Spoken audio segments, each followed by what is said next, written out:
So that sensibility that I needed to believe very strongly in who I was and my ability to do that. Whenever I've challenged that or not been true to it, I don't get as far. I don't do as well. So hi, I'm Patty Carpenter. I live in New York City, the center of the universe, but I'm originally from Washington, D.C., and my company is Carpenter and Company. Well, the beginning of my journey really, my mother says, started when I came out of the womb. I asked why.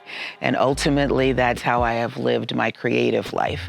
I started off as a fashion designer and fashion illustrator in New York City, and I did that for 27 years, working with people like Oscar de la Renta and Bill Blass and Ralph Lauren, Adrian Vittadini in the older days, and then with retailers like Timberland and retailers like the Limited Corporation. So I have both a wholesale and a retail sort of background, and it gave me a wonderful understanding of how one conceives a product, creates a product, and delivers a product.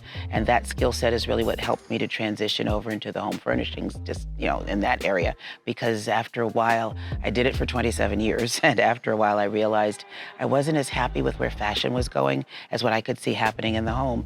And I found myself looking to home textiles, to color palettes, even as I was a fashion designer, bringing those over to influence that work. And I sort of thought, there's more things over there that are really getting my juices going than are over here on the fashion side after that long. And so I made a decision that I wanted to make a change. It's interesting to think about the challenges that I faced, because ultimately, when I made the decision to leave the fashion industry, the first thing I did was not come right over into the home furnishings industry. The first thing that I did was to work in the world of artisan development, which I still do today. And what that means is there's two sides of my business. One is the color and trend and forecasting side, and one is the artisan development side. And what we do with artisan development is work with artisans from developing countries, and we help them to link to markets for whatever they make by hand. And so rather than when I was working with someone from Africa or Central America or South America, or even, Bangladesh or someplace like that, the idea was always that it was much easier to make a pillow, right? 4 seams than to make a garment. And that's really what helped me to come over into that. But that challenge initially was, how do I take that 27 years of what I had learned and really make it applicable? And what I discovered was that my skill set from fashion really did give me a wonderful foundation. The challenge was no one knew me on the home furnishing side. I had a really great reputation on the fashion side, but it was new. I was breaking into a new industry by coming over into home furnishings.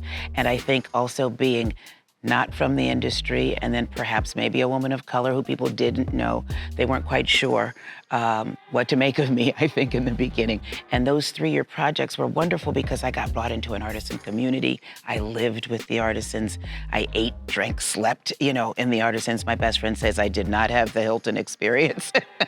In those places, I was really going into the communities. I found that we did this work, but then they had no way of linking to market. After those 3 years, understanding what it was that this market might want, how do women in Bolivia, connect to Bloomingdale's?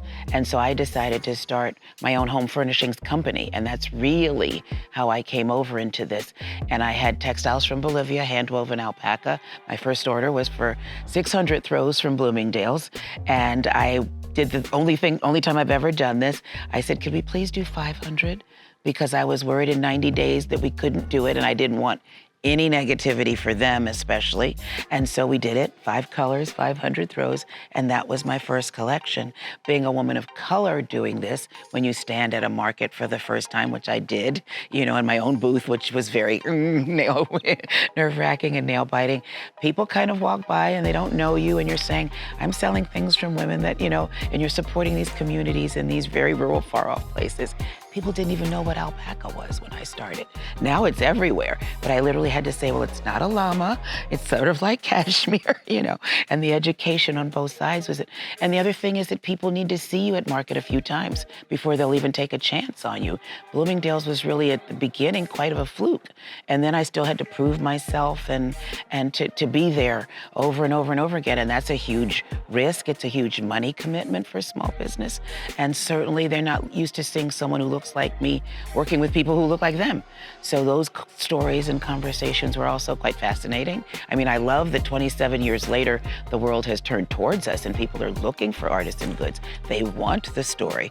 But you know, I had beautiful pictures of the artisans' hands and telling how they were helping bring clean water. And people were like, oh, that's nice.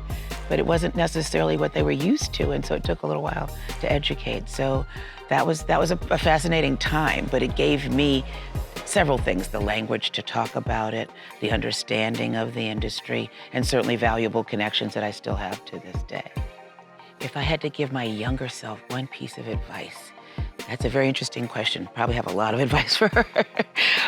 But one of them would probably be to hold true to what you're really believing in your gut, because that's really led me to some of the most interesting places in my life.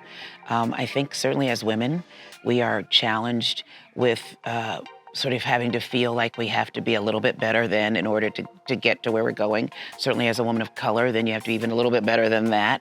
And that sensibility that sometimes people may not let you do what you feel like you're capable of doing because they don't trust that you can do it, but trusting that you can, and sometimes taking those leaps of faith that can be hard. And so I've always been a voracious reader, a learner. Why? You know, has always been at the root of everything. And even now as I do my trend work, I don't just ask people, you know, what is this, but what did you name that color? Why? You know, why that particular finish? Why that particular motif over another now? Because I really am interested in that underlying part. And so I think that innate curiosity sustains me and is what kind of keeps me a little bit unique in terms of what I do. And I just say to her, you got it, girl, go ahead, it's all right.